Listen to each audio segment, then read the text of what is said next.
Hello, and welcome into the latest and greatest episode of Get Tilted, Fantasy Now Plus's DFS show. We have a jam-packed episode for you today, and we're going to try something a little new with the show format. So let's get right into it. Let's get tilted.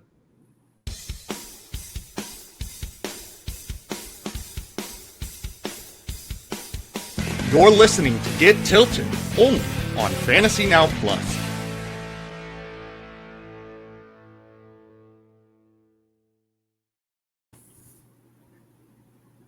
Welcome to Get Tilted. I'm your host, Brian Rockwood. Alongside me, as always, Tim Holstad. And we're here to bring you another just a chat-filled episode of DFS. Tim, how are you doing today? Doing well. It's an interesting slate. I'll say that without getting too deep into it already, but there are some very interesting decisions that are going to have to be made this week. Yeah, and the coaches did not make it easy on us. There's certainly a bunch of battles to get into.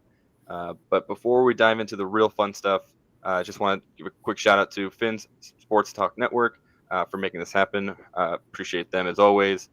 And a big old shout out to Fantasy Now Plus and all we have going on.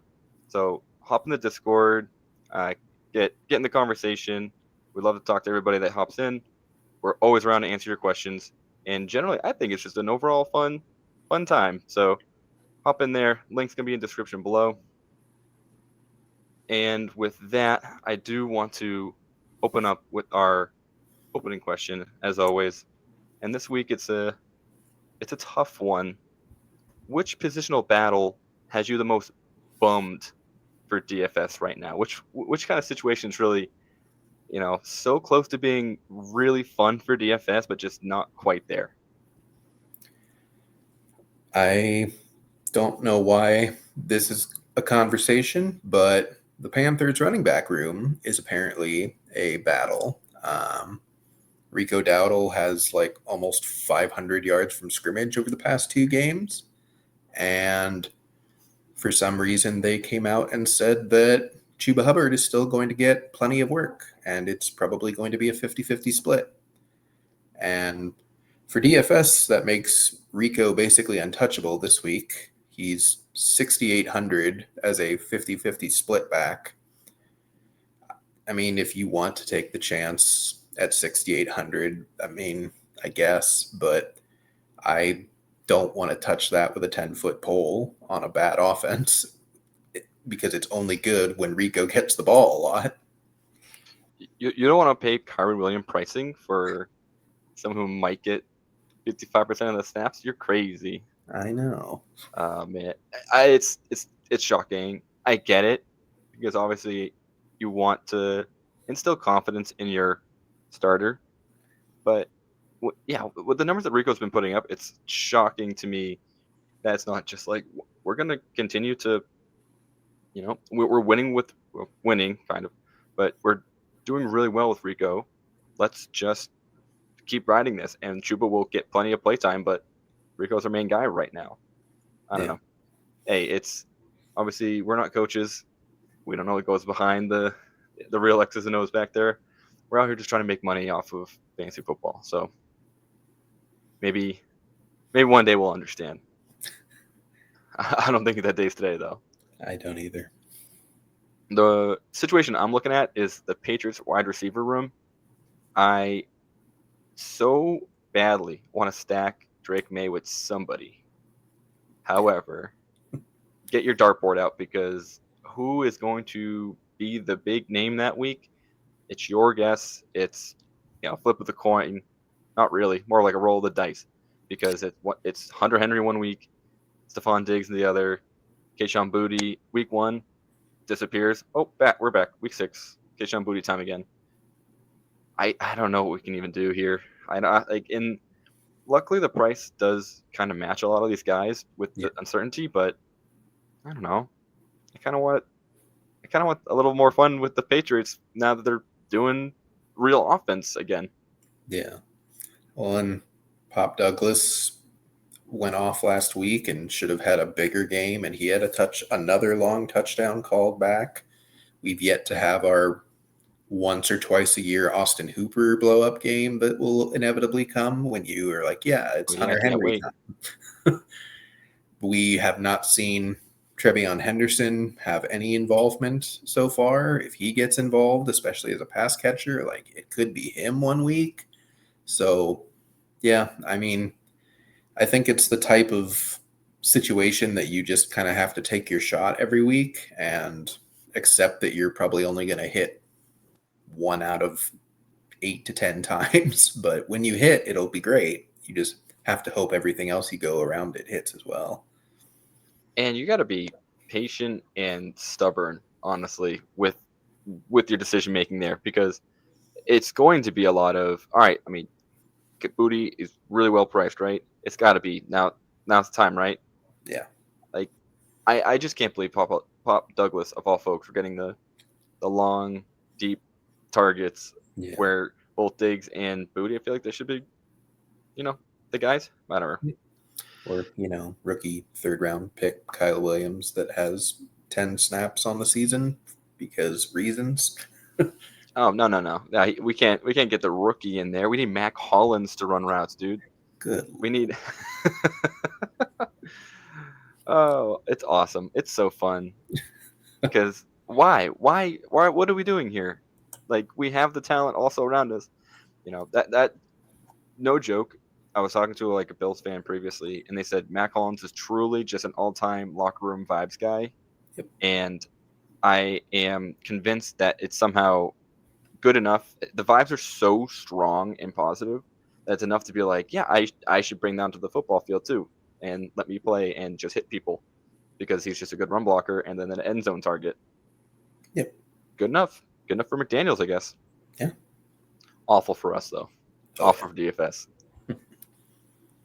Oh, but we can move on to some more confident plays and more situations that we're actually going to be focusing on for DFS. Before we get to that, just a real quick reminder, as always, we're doing the main slate, so no primetime games. That means we're missing Pittsburgh and Cincinnati. Not sure how many guys we're going to play in that one, but that one's going to be our Thursday night game, so we won't be having those. No DK, no Jamar Chase. The London game's going to be Jacksonville and the Rams, which is actually a pretty big bummer, especially since BTJ finally did something. Though you did make a good point the other day. He still has the yips. Oh, yeah. I hope he gets 15 targets a game because he's going to drop 5. Yep. And then our Sunday night game, Atlanta, San Francisco. Again, kind of a bummer. We don't get to play CMC.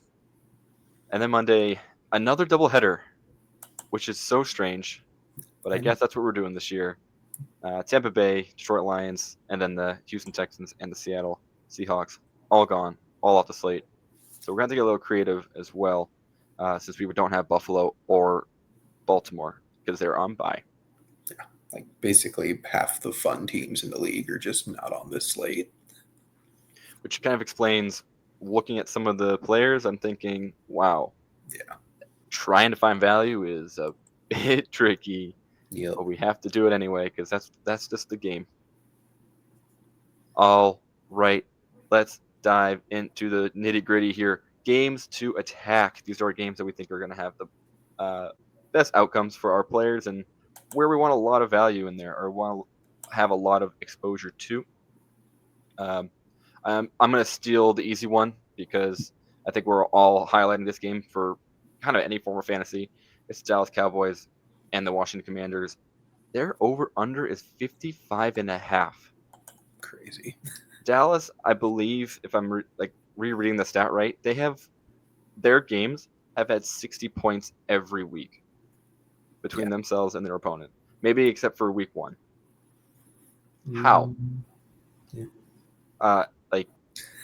I mean, truly,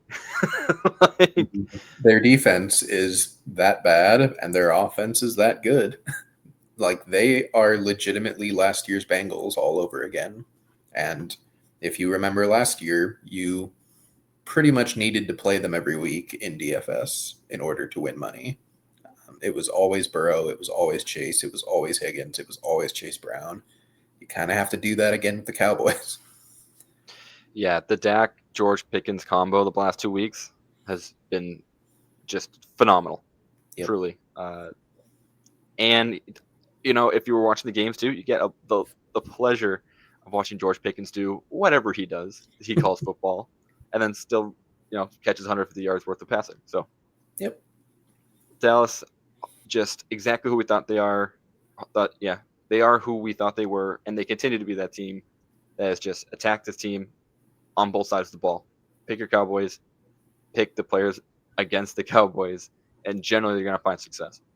Yep. On the other side, the Commanders, Jane Daniels hopefully bounces back from a weird Monday night game.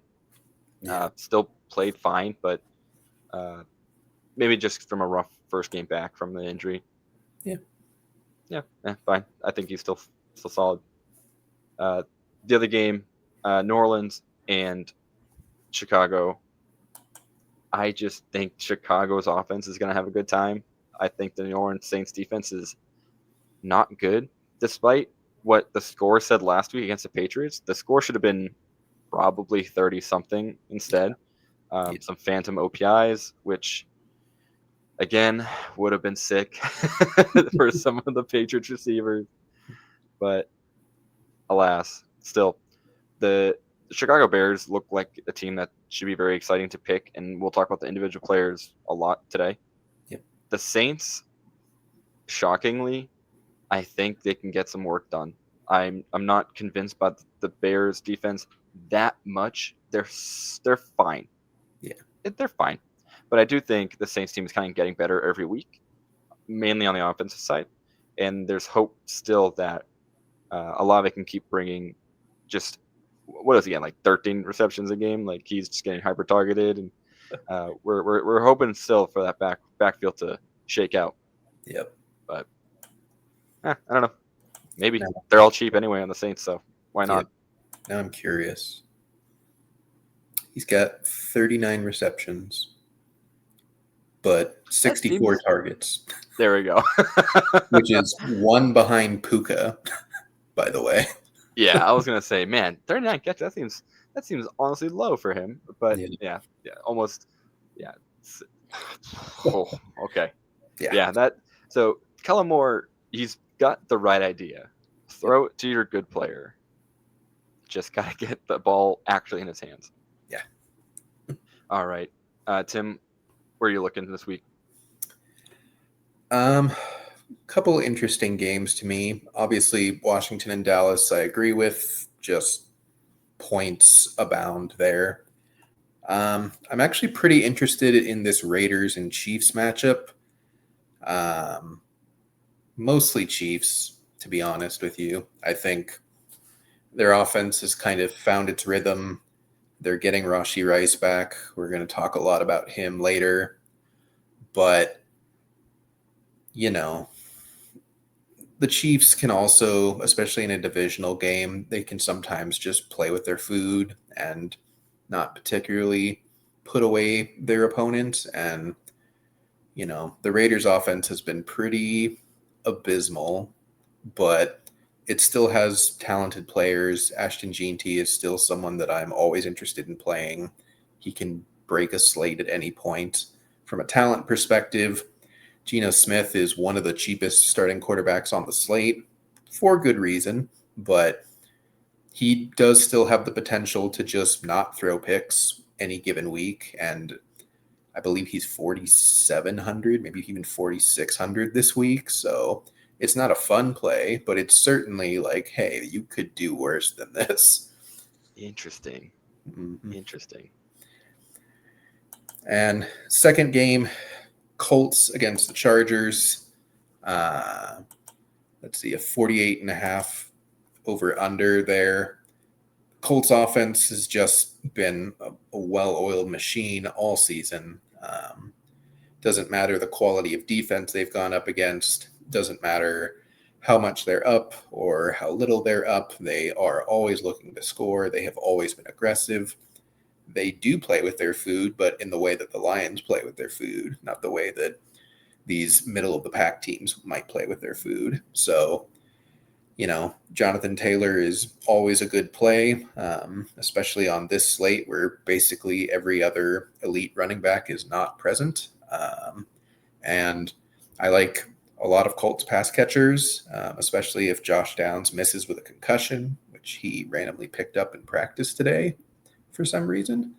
I don't really know how you do that, but they have had weird injuries for the last week or so. So something might be cursed there. So stay tuned on that. But Michael Pittman Jr., Tyler Warren is a smash. I love all Colts. Chargers are in a very similar position until further notice of the offensive line is gone. The running backs are gone. Their pass catchers are going to get a ton of work. And Kamani Vidal looked solid. He looked good. He's not a mind-blowing play as long as it's still somewhat of a technical committee with Haskins, but he is a solid value for sure. So I like this game environment a lot. Yeah, and just a quick note on the Colts. I think we've seen them so often, at least in the beginning of the season, like kind of be faced with some doubt about whether or not they can do what they want to do. Like I just remember against that Broncos defense, they did everything that they whatever they wanted to do on offense, they just did it. Yeah. And mainly it was just kind of get there with Jonathan Taylor. No problem at all. And I think, make a really good point. The Chargers defense at one point was solid. Now I feel like these games get really out of hand, or maybe they kind of aren't able to keep up with it because their offense stalls a lot due to the missing pieces. But yeah, I am very tempted to say just throw in Jonathan Taylor in your lineup whenever you can. Yeah. But at 8,800 makes the roster construction a little tricky. I mean, it's something we're going to talk about, but there's not that many players to spend up on in this slate. Like, there is only a handful of players over 7,500. They're not all great plays at their cost. And I don't know. JT kind of feels like he might be someone that more people will turn to than we end up thinking when we flip over the cards after the slate's played and he comes in at 40-something% ownership. Yeah, I'm going to feel like such an idiot when it's, maybe I'm not going to play JT. He's too expensive. And then everything that cashes out, obviously, has JT on another 3 touchdown day. Like, this, I don't know what I thought would be different. But no, these are games I think a lot of folks are going to be looking at, be like, yeah, that seems right. That seems like probably one of the few games that we really like this slate. Yep. Alrighty, you know what time it is. We're talking top shock plays. Tim, who do you want to go for first? What do you think? It's finally time, folks. It is Rashee Rice season. He is back from suspension. He seems to be healthy by all reports. He was honestly probably healthy enough to go in week 1. He's definitely, if not 100%, 95% now. And right as the Chiefs' offense has finally figured out how to play football again, I think at 5,600, this will be the cheapest he'll be all season. You've been saying that as we've talked today. He's cheaper than Xavier Worthy. I think that's kind of just timidness. There's no reason he should be cheaper. He's going to get 8 to 12 targets most likely. He's going to get high value targets, and he should be 75% owned, to be honest. Like, he should be almost a must start at his price. And they're going against a bad defense to boot. So Rashee Rice is like possibly the most obvious chalk we've had all season so far for me. Yeah, and to that point, it's just excitement, right? Like, a lot of folks have been waiting for him to hop back into lineups. The team very much and very visibly needs him. Yeah. It is very, like someone across the middle that's not Travis Kelce is so needed on this offense to kind of do what they want to do. And Rashee Rice, that's just where he made his bread and butter. I mean, the first play of the game, They tried it with Xavier Worthy, and he got bundled by Kelsey and was out for the next few weeks. So Rashee Rice, yeah, I think it's just going to be everyone's going to see the price and go, yep, I don't see a world where we don't click him, especially with just how well Mahomes has been playing. Yeah, I totally agree. This is going to be a very highly rostered player this week. Yep. My other chalk, Quinshon Judkins for the Browns is facing the Miami Dolphins, which is delightful. They, I have said many times on this show so far, they could not stop a nosebleed if they tried. Yes, the Browns' offense is mediocre on paper, but Judkins is not. And I think he could very easily give you 18 to 24 points just as a somewhat safe projection in this game. He's going to get most of the work. He's going to get all the high-value touches. There's going to be a lot of high-value touches because their defense can't stop anything, regardless of how bad the opposing offense might be on paper. And yeah, I think Judkins at 6K is another just kind of, you should put him in most of your lineups. Yeah, the only point that I want to make is Rico Dowdle put up 200 yards of rushing against this defense. Yep. I think Judkins is a much better player. I think this is just as easy as a layup as you can get. Yeah. That's kind of it. End of analysis, really. Miami Dolphins vibes are in shambles. The Browns might run it more than the Panthers did last week. Like, Bryce Young is far more trusted than Dylan Gabriel is. And yet he threw the ball 50 times last week. Yeah. Shocker that they lost. Just insane game planning. But once again, we're not coaches, so we're not in the room. Clearly, we don't know anything. Yeah. Dylan must have really popped in practice, I guess. Yeah, dude, this guy's got to sling the rock immediately, except only 5 yards down the field. No more, no less. Yep. Go Browns, go, I guess. I don't know. Maybe we do see Shooter Sanders way earlier than I thought. I know, and that'll be a whole nother exciting thing.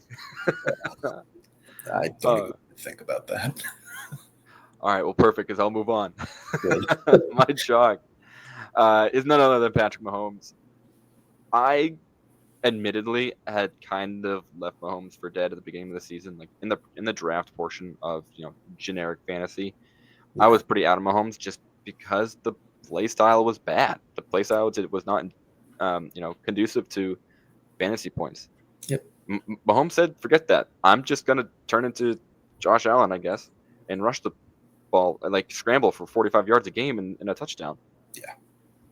Well, all right, sure. I accept. I will completely say my bad and turn it around, and I will slot in Mahomes if I can. Honestly, we don't talk about stacks today, but the Mahomes Rashee Rice stack seems all right. Seems pretty fun to me. That's the best part is if he stops running, it's because he finally has enough weapons where he doesn't have to panic, which means he's getting there on passing, which is what he's better at anyways. He is the best, most talented quarterback in football, even though we tend to forget that because of how bad he's been for fantasy the last 2 years. But he is the dude. And truly, that's just fatigue. That's just name fatigue right there. You know, Mahomes' magic is still there. We still see it. We just have to hope now it's on the tune of 5 touchdowns in the air rather than 2 and 1 on the ground. Yep. My other top chalk, you know him, you love him. He's just in your lineup every week. It's Devon Achane. Yeah. I don't really want to spend time talking about him because he is legitimately the only thing worth looking at on this Miami Dolphins roster. And I guess you can look at Mike McDaniel to see when he gets fired because that's interesting. But Devon Achane, 8,100, yeah. He does it all. He quite literally does it all. And I wouldn't be shocked. I mean, all right. I'll be honest. I would be very shocked if they did Wildcat with Devon Achane, but they might. Who knows? Something needs to happen. Something needs to give. Yeah. I don't know. He just catches the ball a ton, runs the ball fast. He's junior Christian McCaffrey, who is junior Bijan Robinson, and you basically should just play 2 of those 3 every week you can, but this week you can't play anyone but Achan. So that's why he's 8,100, and you should just accept that and play him anyways. The decision makes itself, honestly. Moving on to some value plays. I'll get this one kicked off here. It's Luther Burden at 4,300. I'm very interested in this play because DJ Moore, I don't remember really what happened, but then he left the game with an injury, which I think was a groin injury, and then went to the local hospital. He left in an ambulance. He's back at practice, or rather, I should say, he's attending practice but not practicing, I believe. So that opens the door for fancy DJ Moore, Luther Burden. Yeah. I think there's a lot to like here, and I think his usage has been increasing more and more. I think confidence from the offensive staff has grown in Luther Burden. I think this is an opportunity for a good breakout game. Yep, 4,300. He's nice and cheap. I am wondering if they're going to start wavering on Olamide Zaccheaus. He dropped like an 80-yard touchdown on a 15-yard slant in the last game where if he had just, caught a very easy pass to catch, he would have basically been gone. So there are cracks in the armor, and with Moore probably out this week, he's not for certain out, but he's most likely going to miss if he had to go to the hospital and miss practice today. So there's a very, very good opportunity for him for sure. I mean, when you got guys like Olamide Zaccheaus, you gotta give him the ball, right? Patriots and Bears coaching staff needs to be put in jail for a couple days just to think about what they've done. Surely investigated. Hey, what are you guys even seeing? All right, the other main value play I have, Harold Fannin of the Cleveland Browns, tight end, 3,900. He had, I don't have the stats in front of me. I believe he had 7 catches last week, and David Njoku might be out, or at least he's banged up quite a bit. Yep. Leaving this pretty much wide open and kind of giving us the opportunity that we've been wanting since, I guess, Fannin's emergence as an option, right? Yeah. We've kind of always complained that these two are splitting so much time that if only one tight end was around, that the other one would be able to actually, consolidate all those targets and those receptions into a real strong fantasy play. So I think now's the chance. Yeah, seven catches for 81 yards. If he scores a touchdown, that's like top of the week, probably. Maybe not this week, but that's a pretty nice play for 3,900. Yeah, and he has a safe target floor. Even if Njoku plays, like, he gets 4 to 6 targets pretty much every week, regardless of game script. And even if it's just that, you're 1 touchdown away from an excellent play at 3,900. You've got 12 to 15 points kind of in the bag. So he's got a lot of range of outcomes, and most of them are positive. So that's what you like to see. The only downside is that to get them near like touchdown scoring area, he will have to probably get there via Judkins running the ball 16 times. Yep. And then get to the 2-yard line and a quick little 2-yard out. But it's a Dolphin, so maybe the slant touchdown is on the board. Fingers crossed, I guess. All right, let's talk your value plays. All right. I've got Pop Douglas at 4,000. He had good usage. Obviously, he had 1 long touchdown and then a second one that was called back. It was kind of a game where the Patriots were just trying things, it felt like. They were just like, I have this really cool play, and I'm pretty sure this is going to work against the Saints defense. And it usually did. And I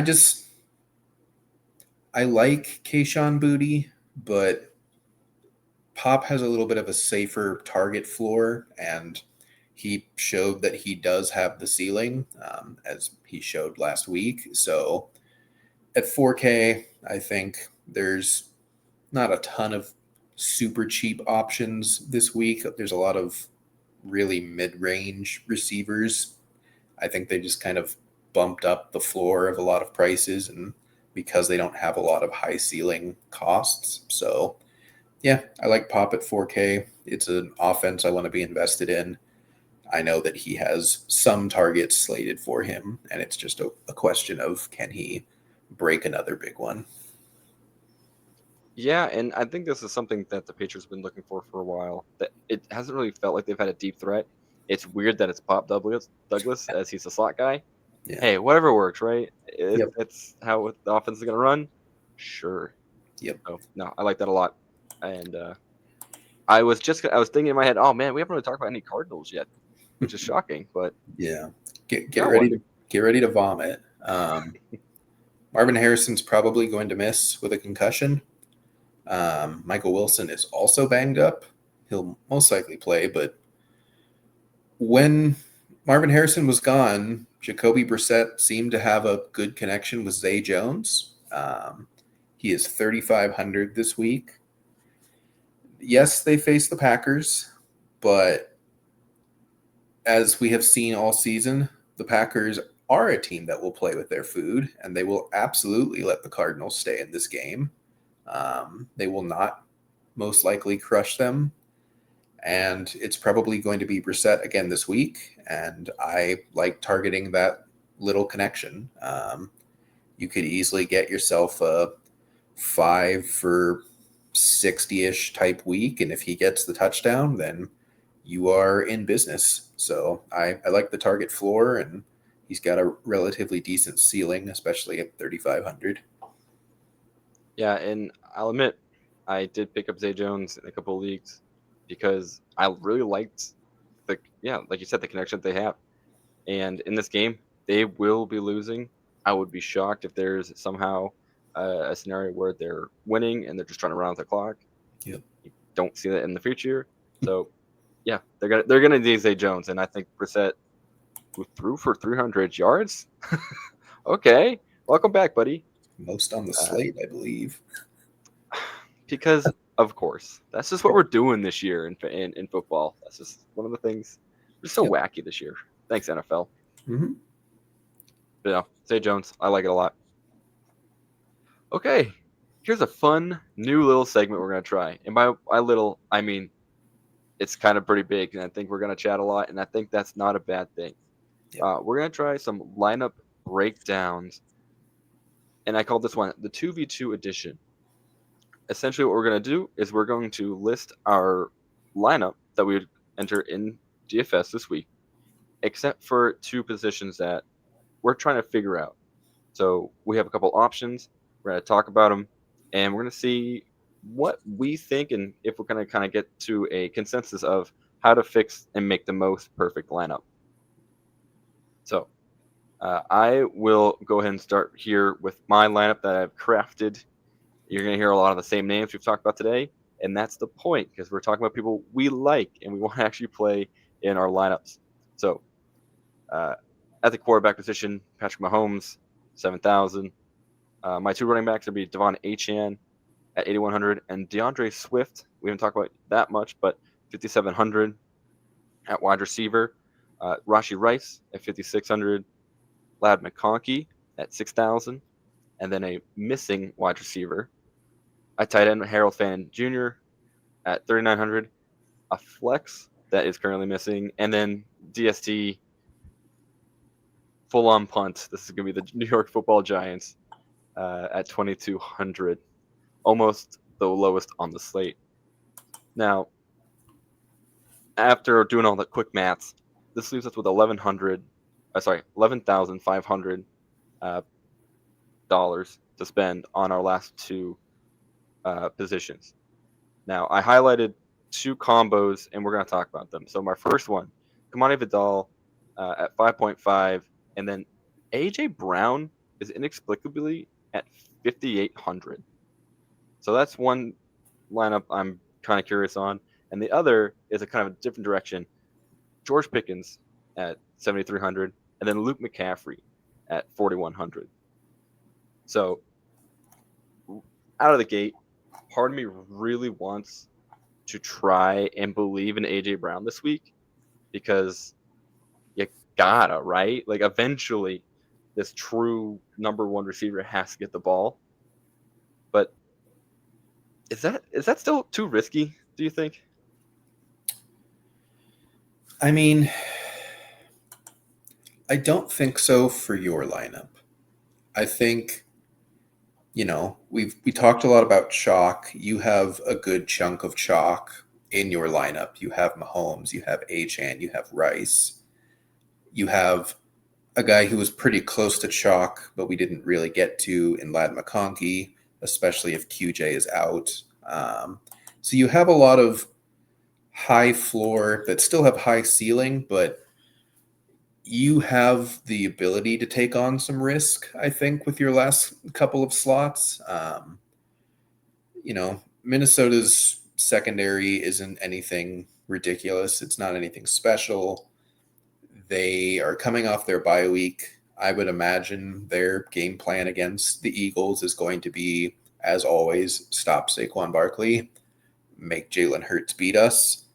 There's only two real there's three. Dallas Goedert's been great this year. There's three options to have Jalen Hurts beat you, and the most fun one and the most explosive one and the best real-life player one is A.J. Brown. So I don't think him at 5,800 is crazy at all.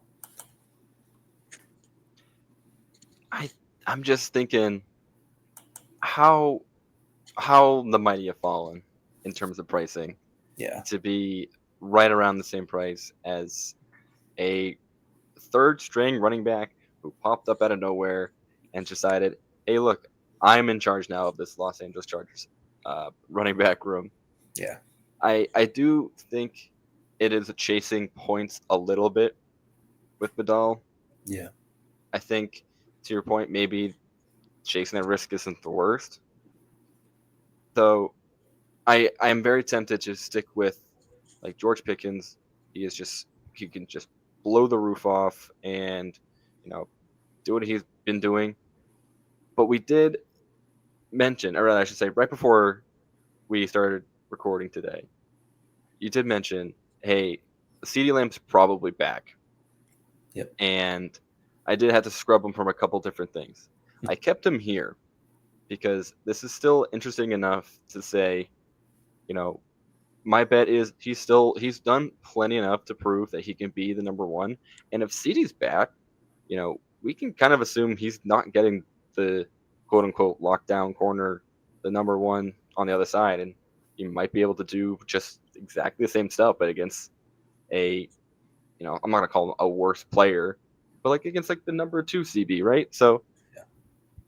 And the shout to Luke McCaffrey, just because I don't know, Debo and McLaurin are made out of glass, I guess. I'm not really sure what's going on in the Commanders camp. Yeah, I kind of wanted to talk about that when you brought up this game environment to start, but I saved it for now. Like, there's a chance that all of their receivers play. There's a chance that all of them miss. It's so up in the air right now. Terry McLaurin is practicing for the first time in like weeks. Debo was very limited on Monday. I don't know if he practiced today or not. I didn't see that he missed particularly, but I imagine it was a light day of practice if he did play. And Luke McCaffrey's just been catching touchdowns as of late, like one a week for the past 3 or 4 weeks. So they're two good options. They really are. It's, do you take the volatility of a cheap AJ Brown and a running back that did well and probably has a high floor with his target volume, if nothing else? We don't know if he'll hit the same ceiling. Or do you take the shot on a 55-point over-under and say, it doesn't matter that George Pickens is now an incredibly expensive wide receiver 2 on his own team. He's facing the Commanders. He's attached to Dak Prescott. He's still going to do well. And Luke McCaffrey is facing that Cowboys defense that is even worse than Miami and legitimately cannot stop anyone. And that's a very good game environment. So I think it's a really strong conundrum to have that I'm not really sure I have a lean on, to be honest. Look, I'm not saying that I may have done this perfectly for the show, but I've done it. First try, baby. A true mind melter here. I think as we're talking with this one through, and we're talking about floors and ceilings, I do think this second option between Pickens and McCaffrey is probably the better one, mainly due to the fact that we've never seen Vidal do it twice. Yeah. And that seems kind of a cop out, but with a running back room that is also kind of murky still, between Haskins and Vidal, and I don't know how that game's gonna go between the Colts and the Chargers. We can't really tell that much, and honestly, it might even be better to root for the shootout that we expected it to be in the Cowboys Commanders game, and then have pieces on both sides, right? Like I feel like that's a totally reasonable play to look at. Yeah. So if we're gonna put a bow on this one, I'd probably complete my lineup with Pickens and McCaffrey, Luke McCaffrey. I know, inevitable. Another McCaffrey being relevant. Yeah. What can you do? All right, Tim. I'm really curious to see what you got going on here. Alrighty. Well, I'm going to start with a question mark at my quarterback position. We'll get into my choices on that in a bit.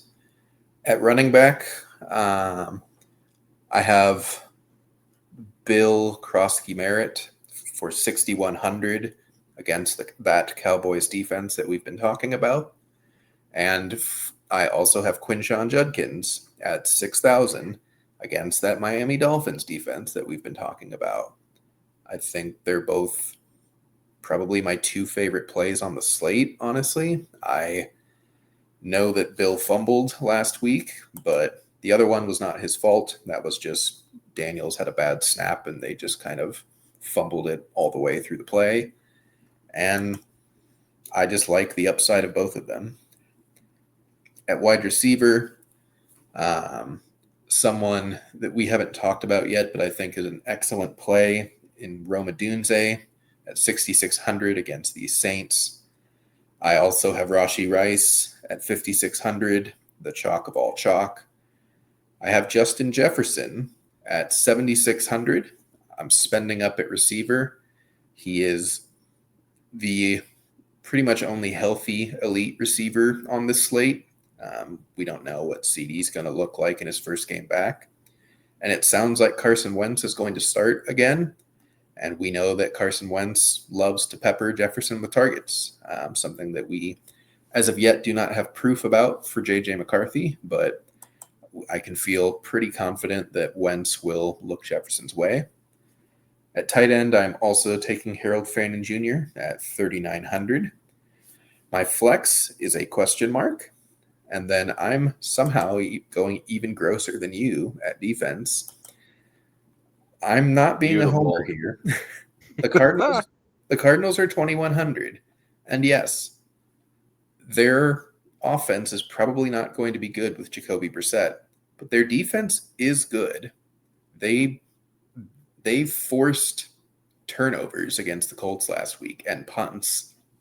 No other defense has done that this year. They almost won the team the game, except the Colts were able to drive in the last part, and the Cardinals couldn't respond. This is a solid to good defense, and the Packers are nothing special on offense. They just hand the ball to Josh Jacobs over and over again, and sometimes Jordan Love throws for 3 touchdowns and 0 interceptions, and sometimes he throws for 2 and 2. So at 2,100, it's a good punt. I like it. Yeah. For my 2v2, we can either go Patrick Mahomes at 7K to stack with Rashee Rice and Michael Pittman Jr. at 5.1 in the flex, Or we can go Caleb Williams at quarterback for 5.8K to stack with Rome.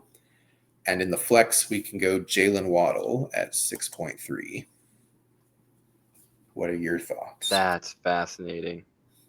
Because obviously, I just have a lineup, right, with Mahomes and Rice. Yep. So, yeah, I like that a lot, and I would lean towards there. Michael Pittman should bounce back if Downs remains out, making that a really tempting option to go with. But the more I think about it, the more I really like the idea of Caleb Williams and Jalen Waddle. I think Caleb is still ascending in a way that I don't think we really understand how good he can be.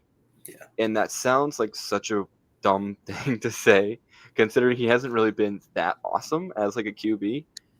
But when you watch these games, like truly, I joked about Olamide Zaccheaus earlier.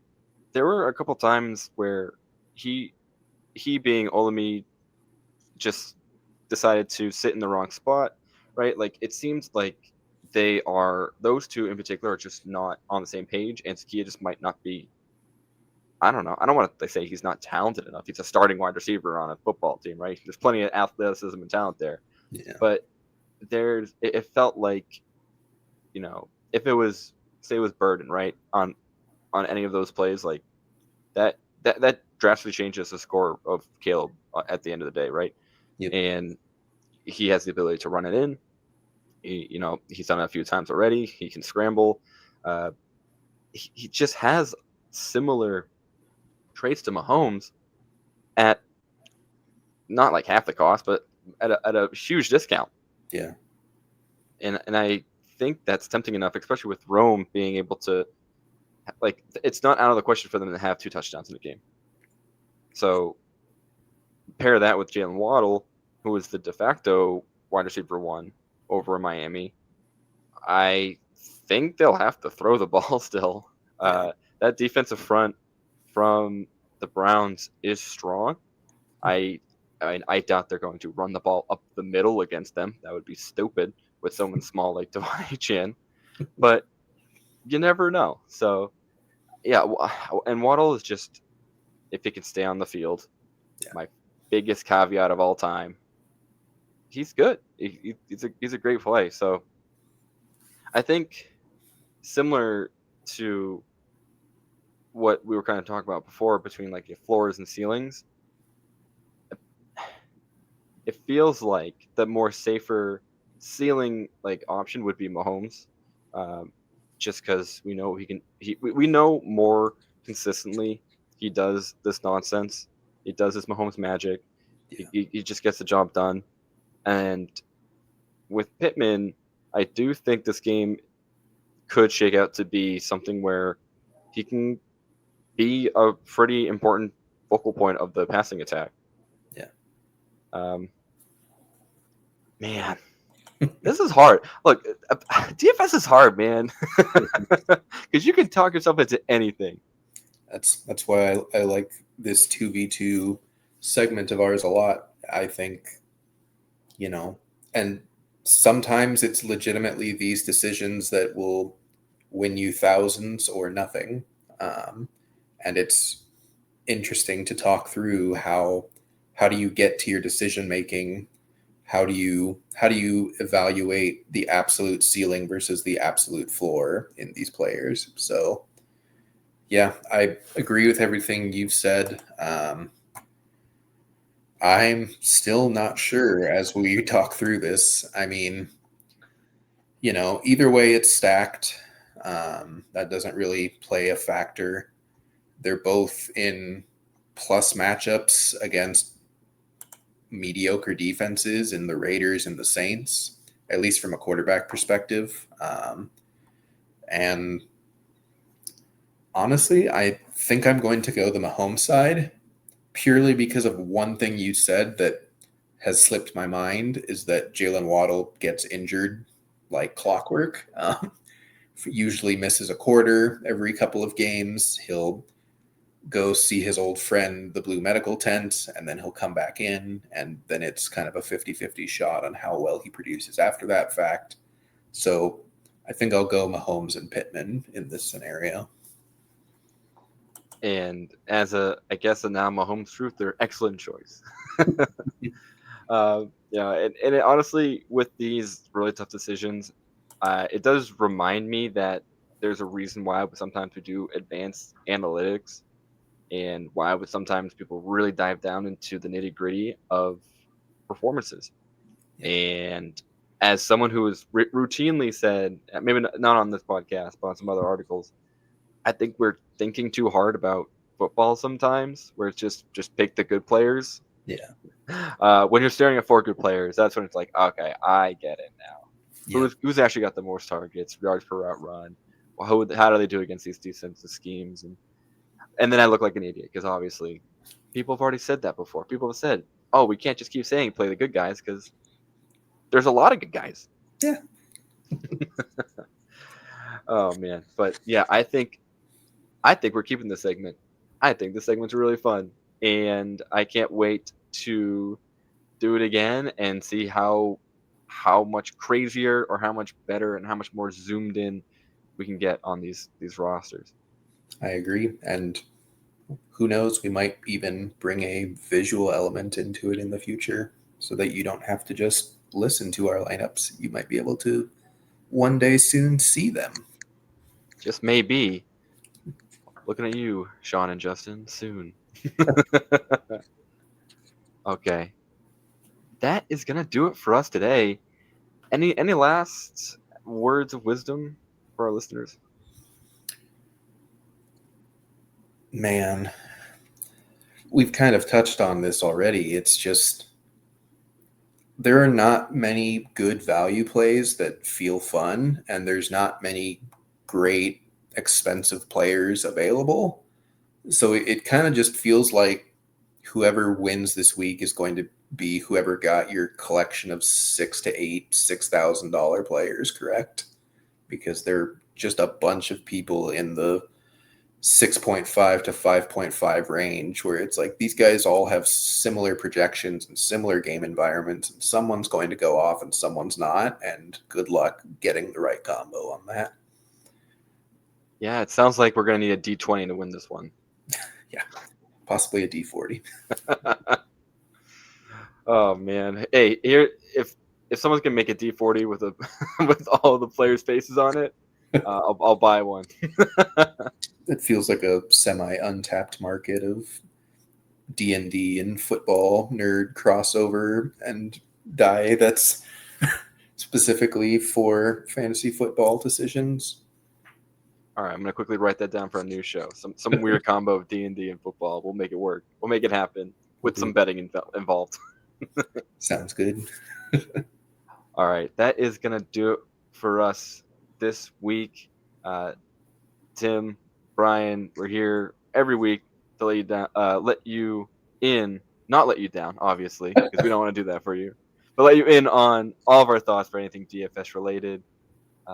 Thank you so much for tuning in, and have a great weekend. Best of luck, all. Thanks for listening. Be sure to like and subscribe wherever you watch or listen to podcasts. We'll be back next week for more ways to win your league.